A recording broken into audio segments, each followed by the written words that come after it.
लीजिए सुनिए सिंहासन बत्तीसी के 30वें भाग 29वीं पुतली वैदेही को मेरी यानी समीर गोस्वामी की आवाज में।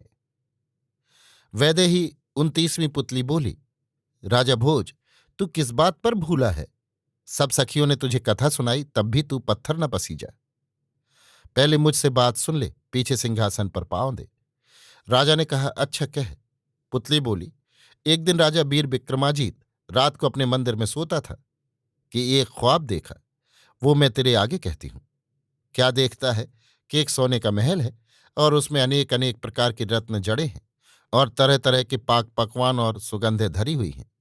और एक तरफ एक अच्छी फूलों की सेज बिछी हुई है, एक तरफ फूलों के गहने चंगेरों में भरे हुए, अतरदान, पानदान, गुलाब पाशें भरी धरी हैं और मकान के चारों ओर फुलवारी खिली हुई है। बाहर उस मकान की भीतों पर रंग बरंग के चित्र बने हुए कि जिनके देखे से तुरंत आदमी मोहित हो। और उस मंदिर के भीतर खूबसूरत स्त्रियां अपने साज मिलाए मीठे मीठे मधुर मधुर सुरों से गाती हैं और एक तपसी बैठा हुआ राग सुनता है। ये देख राजा ने अपने जी में कहा कि ये तपसी इन नारियों के योग नहीं है। इतने में आँख खुल गई और सुबह हुई। तब स्नान ध्यान पूजा कर वीरों को बुलाकर कहा कि मैंने जिस जगह को सपने में देखा है, तुम मुझे वहां ले चलो। राजा की बात सुनते ही वीर उठाकर ले उड़े और पल मारते ही वहां पहुंचाया। राजा ने वहां से वीरों को रुखसत किया और आप उस बगीचे में गया और उस मकान की तैयारी देखते ही भौचक हो अपने मन में कहने लगा कि ये मकान किसने बनाया है? आदमी का तो मकदूर नहीं, चाहिए तो ब्रह्मा ने अपने हाथ से चित दे पच के रचा है। फिर उस मंदिर के अंदर जा राजा खड़ा हुआ। इतने में वहां जो रंडियां बैठी गाय रही थीं, सो राजा को देख अपने मन में डर चुप हो रही और उस सिद्ध का स्मरण किया। उसने तुरंत आके दर्शन दिया और वो विक्रम को देख क्रोध कर बोला कि अभी श्राप तुझे देता हूं कि तू जलकर भस्म हो जाता है। किस लिए मेरे स्थान पर आया है? सुख से स्त्रियां बैठी राग अलाप रही थी, तूने आकर क्यों भंग किया? ये सुन राजा हाथ जोड़ विनती कर बोला कि महाराज, मैं अनजान यहां आया हूं। तुम्हारे दर्शन की मुझे इच्छा थी। तुम्हारे क्रोध की आँच को कौन सह सकता है? मैं आपका दास हूं, चूक मेरी मुआफ कीजिए। ये सुन वो जोगी बोला कि सुन विक्रम, तूने सच कहा, मुझे बड़ा क्रोध हुआ था, पर जो तू मेरे सन्मुख न होता तो मैं तुझे श्राप देता, और अब मैं तेरी बात सुन प्रसन्न हुआ। तुम मुझसे मांग जो चाहिए। राजा ने कहा कि महाराज, मैं क्या मांगू? आपके प्रसाद से मेरे यहाँ सब कुछ है। अन्न धन रतन हाथी घोड़े, किसी चीज की कमी नहीं। पर एक वस्तु मांगने के लिए मैं आपके पास आया हूं, जो कृपा कर दीजिए तो मैं मांगू।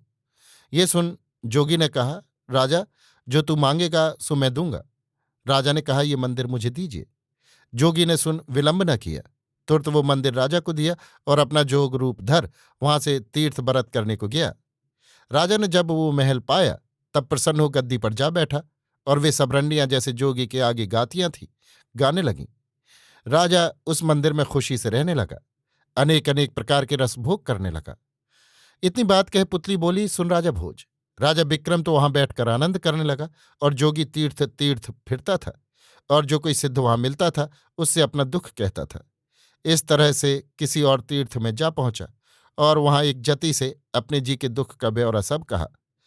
उसने उससे कहा कि तू अपने स्थान को जा और भेष धर के राजा से जा सवाल कर, वो धर्मात्मा है। जब ही तू वो मकान मांगेगा तभी तुझे हवाले कर देगा। ये उसकी सीख मान एक बूढ़े ब्राह्मण का भेषधर उस मंदिर के निकट आया। द्वार पर जा ताली दी। ताली की आवाज सुनते ही राजा बाहर निकल आया और उसने कहा कि तू क्या मांगता है? मांग, मैं तुझे दूंगा। तब उसने कहा, महाराज, मैं तमाम पृथ्वी फिर आया पर अपनी इच्छा का स्थान कहीं न पाया कि जहां मैं बैठूं। ये सुन राजा हंस के बोला कि ये ठाव तुम्हारी इच्छा के मुवाफिक हो तो लो। ये सुन ब्राह्मण ने आशीष दी। राजा उसे उस जगह पर बिठा अपने घर को आया। इतनी बात कह पुतली बोली, सुन राजा भोज, तू उसके सिंहासन पर बैठने जोग नहीं है।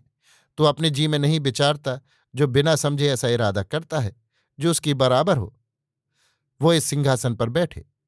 वो रोज भी यों आखिर हुआ। अचता पचता अपने मंदिर में गया। रात तो ज्यों तो कट गई। सुबह हुए स्नान पूजा कर फिर वहीं आकर मौजूद हुआ और सिंहासन पर चाहे कि पांव धरे। रूपवती 30वीं पुतली बोली। अभी आप सुन रहे थे सिंहासन बत्तीसी के 30वें भाग 29वीं पुतली वैदेही को मेरी यानी समीर गोस्वामी की आवाज में।